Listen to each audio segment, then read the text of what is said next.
Hello everyone and welcome to a readathon wrap-up for March. I had to go, what month am I in right now? We are in April. So, Bookemon Adventures. So this is hosted by Meredith from Reading with Merb on YouTube. So this is all based around Pokemon, but it's Bookemon in this particular case. I remember when Pokemon kind of really started to take off. I never got into it. There are some creatures I think are cute, but I thought this would be fun. This is a year-long readathon, and there are month-long versions that are popping up throughout this readathon. One such one is a Pokemon adventure. You choose which. There's two paths you can take. You can either choose to go north or to go south with your Pokemon. I chose to go north. There were 4 total prompts. So let's go ahead and get into what I read for this, and did I complete this path? So prompt number 1 was to actually head north for the north path. South path, I don't know what the prompts were or anything like that, so we're only focusing on the north. So this was to read a book that is translated. For this one I went with a manga, and I went with Lovesickness by Junji Ito. This is translated from Japanese. This is a collection of short horror stories, all in manga format, compiled, written, everything by Junji Ito. The interesting thing with the manga, the copyright and information is in what I would say is the front, but is the back of the manga. Let's see, story and art by Junji Ito. 2011, was originally published in Japan in 2011. Translation and adaptation by Jocelyn Allen. And I don't see when the translated version was published. So, but that is okay. So I ended up giving this one 4 stars. I do, for the most part, really enjoy Junji Ito's work. It can get a little creepy, and the images of some of the stuff in the story does heighten that creep factor a little bit. And this was 402 pages, just short stories. This main one that you're seeing is The Boy in Black. In Japan, there is this rumor, at least in this story, that you go to a crossroads of 2 streets. You ask the first person that comes along to tell you your fortune. This guy's popping up a lot more, and they're saying, what should I do? I want to die, or something like that. And he's like, well, then go do it. Go do whatever. So he's giving bad, negative fortunes. So, and it's ending in a lot of teenagers unaliving themselves. So, yeah. So that's the main story in this. But there's like 4 or 5 in here. But yeah, so that's the main one. Prompt number 2 for going north was to complete a routine. This is to read a book that involves something you believe yourself to be talented at or wish you were talented at. I wish I was talented at cooking.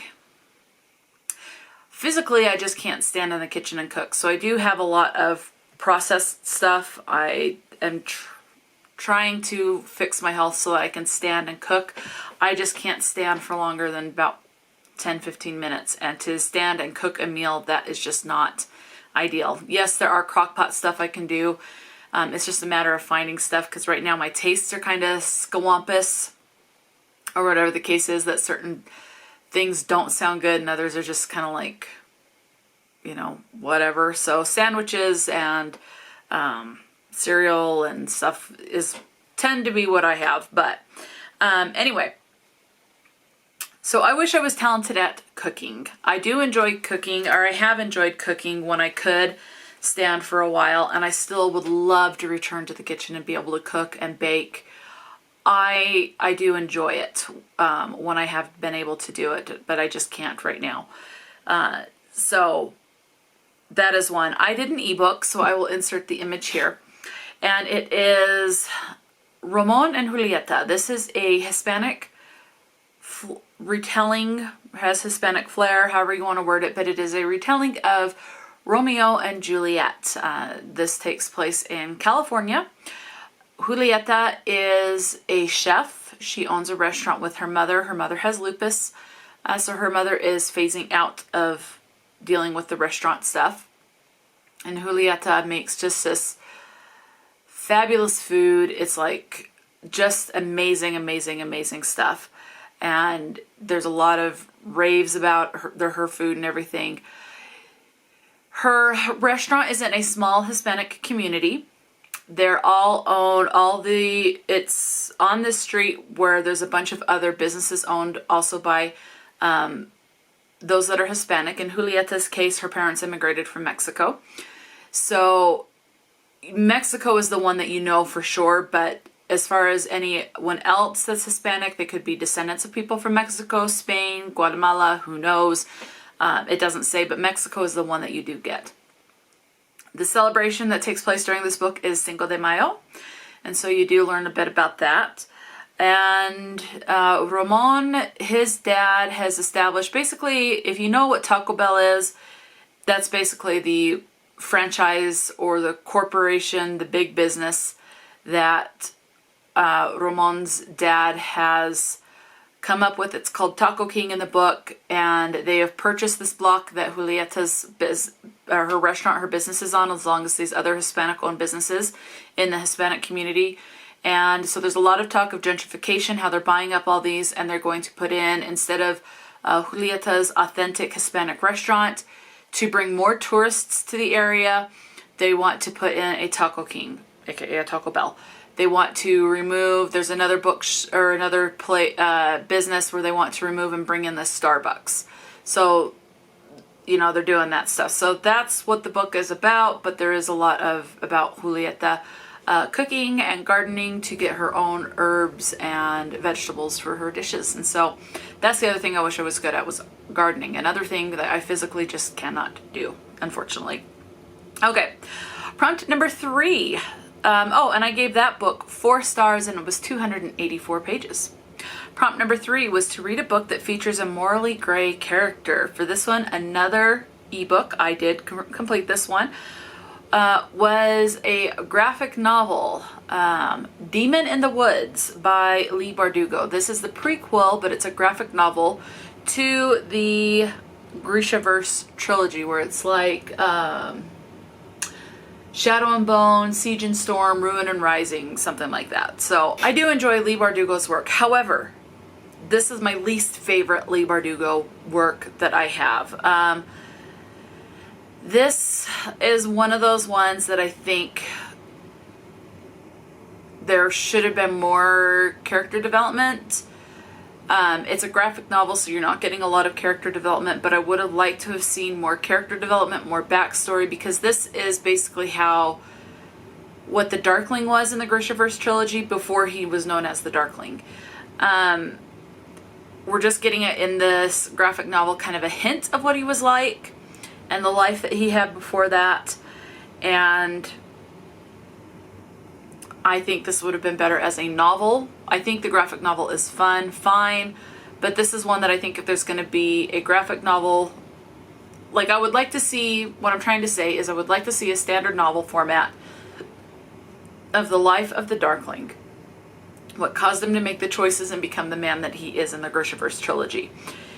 If there's going to be a graphic novel format, I would have liked to have seen that come out after a standard novel, and then maybe break the graphic novel up into 2 or 3 books. So you have like part 1 of the Darkling's life and, you know, and stuff like that. But I really think it would have been better in a standard novel format. That's my own opinion. So it was just kind of meh to me. Because also with it being in the graphic novel format, you're not getting the writing style of Leigh Bardugo at nearly as much as what I like. So I personally will be sticking with the standard novel format. So if there's another graphic novel out there, I probably will give it a pass in the future. So, or check it out from the library, but if I'm really intrigued by it for any reason. But I think I'll be sticking with the novels. So anyway, I gave this one 3 stars, and it was 201 pages.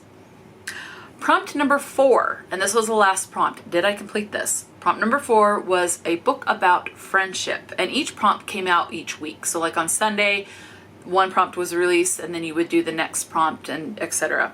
So you didn't know what the prompts were until that week. So the last prompt was to read a book about friendship or a book that features a strong friendship. And this was like the last Sunday of the month, and there were like 2 days after, so I thought, what am I going to do for this one? Well, I decided to go with a middle grade graphic novel. I read Babysitter's Club Graphic Novel Edition number 5, and this is Dawn and the Impossible 3. This is based on the Babysitter's Club series or books, written by Anne M. Martin. I loved the Babysitter's Club growing up. My favorite spin-off was the Babysitter's Club Mysteries, but I was, more than that, I loved like the R.L. Stine Fear Street books, so I really liked the darker stuff rather than the contemporary light and fluffy books. But anyway, I'm enjoying going back to these. It definitely gives me nostalgic vibes. Love it. The art, so the first books 1 through 4, the art was done by Raina Telgemeier. This is a new artist for the graphic novel. The artist for this one is Gail Galligan. So the art style does change. As of right now, I think it's just going to take me some getting used to the art, because the artist is going to change again. I think Gail does a couple of them and then it'll switch. I know she does the next one. Gail does the next volume. I don't know after that. But I do know that the artist does change a couple of times in this graphic novel edition of the Babysitter's Club. So this one, it's a group of friends in middle school or junior high, whatever it is that you call it where you're at. And they form this Babysitter's Club. So it's a group of friends. They go through stuff, but they get through it with each other and they help each other out. That's a strong friendship, and I really enjoy this. So I wish I had friendships like that growing up. A strong group of friends like that. That would have just been awesome. So anyway, so yes, I gave this particular one 3 stars. I enjoyed it. I did like this one better than Demon in the Woods, but it didn't quite hit the 4-star mark for me. So 3 stars, and this was 148 pages. So that completes all of the prompts. So I did complete the Bookemon adventure. I went north with my Bookemon and I completed the tasks. So for this adventure portion of this readathon, I read 1,035 pages. I did complete this either the last day or anyway within the last 3 days. I'm just saying, divided by 31 days, that would equal out to just shy of 33 and a half pages a day. So about 33.39 pages. So again, 33 and a half pages a day to complete the Bookemon adventure in March. So I gave 2 books 3 stars and 2 books 4 stars. So that's 14 stars issued. Well, 4 books that are read, that equals out to a 3.5 star average for this readathon. And that is it. So let me know, did you participate in the Bookemon adventure? Are you participating in this Bookemon readathon that takes place all year? Or did you give this particular one a pass? If you did the Bookemon adventure, did you go to the north like I did, or did you head south? And what was your favorite read for the month? Let me know. Talk to me in the comment section below. And until next time, stay true to yourself and enjoy a good book. And I will talk to you later.